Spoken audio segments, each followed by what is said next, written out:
America's first competition talk show. The hub is engaging. Talk Life.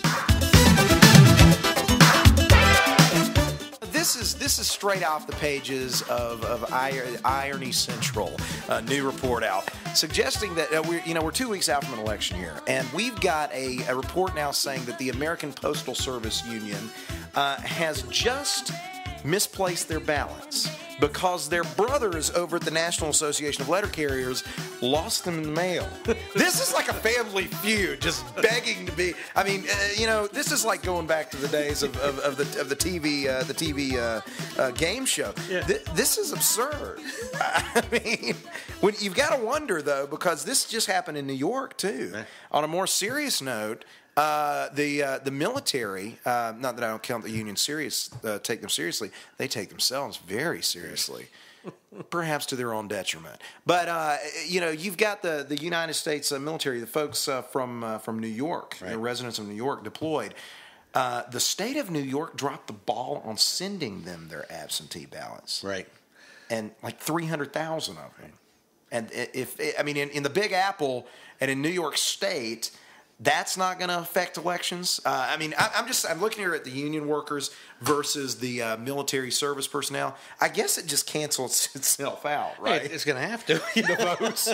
Ultimately, yeah, it's a wash. It's the soldiers, though, that are suffering for this whole thing. That's the sad part about it is the games they play, and we're the victim again. Yeah. And if anyone has, and that's the despicable thing about this, if anyone has earned the right. To have a say in the direction of the country, they would be it. Right.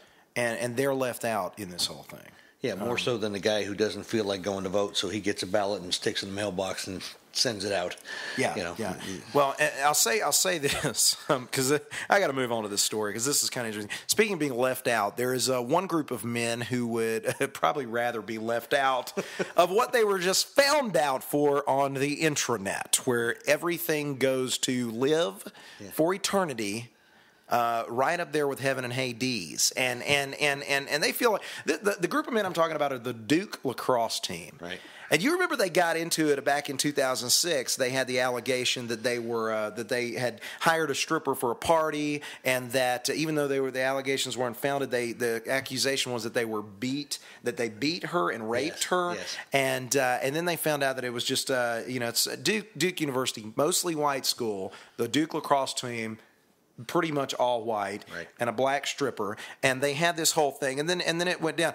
Well, now there's a 22-year-old graduate, a girl named Karen Owen from Connecticut, who just recently got out just in time, apparently, from Duke University, before she released online, and it leaked online, a presentation about the Duke lacrosse team that she describes as an education beyond the classroom, excelling in the realm of horizontal academics. It is what you think it is. She chronicled her 4 years. It was a 4-year study, she said, which she said she basically rated all of them on their raw score for being her lovers and how well they performed under pressure, so to speak.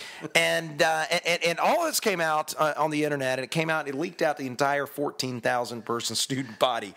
She's now crushed. The players are obviously crushed, some more than others, if I'm reading this right. But you've got to think here, Jack. Is this just the sexual revolution now meets the internet age, and it's just there is no more shame? Period. Well, if we had the internet back in the 70s, this would probably be fairly tame compared to what it was. I have to say I read about back then. Yeah. But this is just this is one of these things that I think it went over the top, and everybody doesn't think this stuff's going to get out. But anything you do doesn't say now, if she was on the top or the bottom. But yeah, right. It didn't get that specific. It might have been over the top, but it was horizontal academics. Horizontal doesn't really matter, does it? I mean, I read this and I thought this is just screaming to be a cheap reality show. They're going to do a book book about this. Oh, yeah. 2 paragraphs in, look at this. They're offering a book deal about this. Yeah, It's right, just, right. They can't keep away. No. But, I mean, back in the 70s, I guess, Right. you had Bo Derek doing, remember the movie Yep, 10? 10, yep. And everybody rated her on her assets. Yes. And she was deserving of the numbers she received. But, you've got to wonder here, this is Web 2.0 generation taking this on. And is this just the Web 2.0 version of the same thing? I think it is. Yeah, I mean, it's just, is this just it's just kids will be kids kind of thing? I mean, she even had an official F list on it. Yes, I read that. So Yeah. she had an F list. She had everybody categorized by certain attributes. Yeah. I mean, I don't know if she had a spreadsheet or not, but but I'm sure it was the numbers were there. We'll say that. Yeah. So, And she was quite proud of her accomplishment. and she was until this came out. And all of a sudden, now she's embarrassed out of her mind. Right. She actually said that I would, and I can't figure this point out, because she rated them on everything. I mean, obviously, there's no shame, because she actually deducted points for being Canadian. How low can you go? That's what she was asking. So they did this. They did this, and now they're offering her a book deal, which of course is a pop-up. And they are asking her. She came out with a comment that she would never intentionally hurt the people that are mentioned on this. How do you reach a point of thinking that this kind of thing? Why do you mention them? There's one way to perhaps ensure you're not going to hurt them. That's right. Yeah, don't mention. Don't do video. Don't do. Don't do the presentation. Right. But I mean, okay. So how many though? I mean, as a parent, you're a parent. Yes. Right. Okay. I mean, parents read horror stories about this now, where their children, their daughter is dating the boyfriend. After the breakup, the boyfriend gets angry. She did a little video for him, and now it ends up all over the internet. Yes. And that probably makes fathers just want to punch a hole in the wall. Yeah. And lose a lot of sleep at night. You have a tendency to go off the deep end when you see stuff like that, because it seems more so now that kids are more vindictive, and relationships, when they quit, it becomes real adversarial, and they try to get back at them. Yeah. And they go through the parents. So yeah, it gets pretty ugly. Well, and you're dealing with, I mean, ultimately, you're dealing with the whatever generation. Right. And here's a generation of folks that think nothing lives past tomorrow, and yet you're dealing with a technology that lives forever. Forever. And 5, 10, 15, 20 years from now, when God forbid you're running for U.S. Congress, actually it could be an asset. I stand corrected. I corrected myself. That is, look how humanizing this was. Everybody makes mistakes, some more than others. Yeah. She has 8 mistakes scattered all over the fruited plain.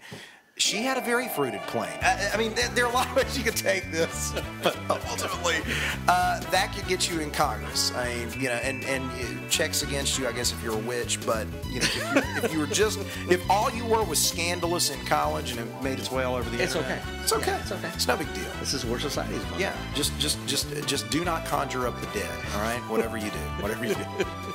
We'll see you tomorrow on the Hub. Hi, I'm Christine O'Donnell, and I'm not a witch.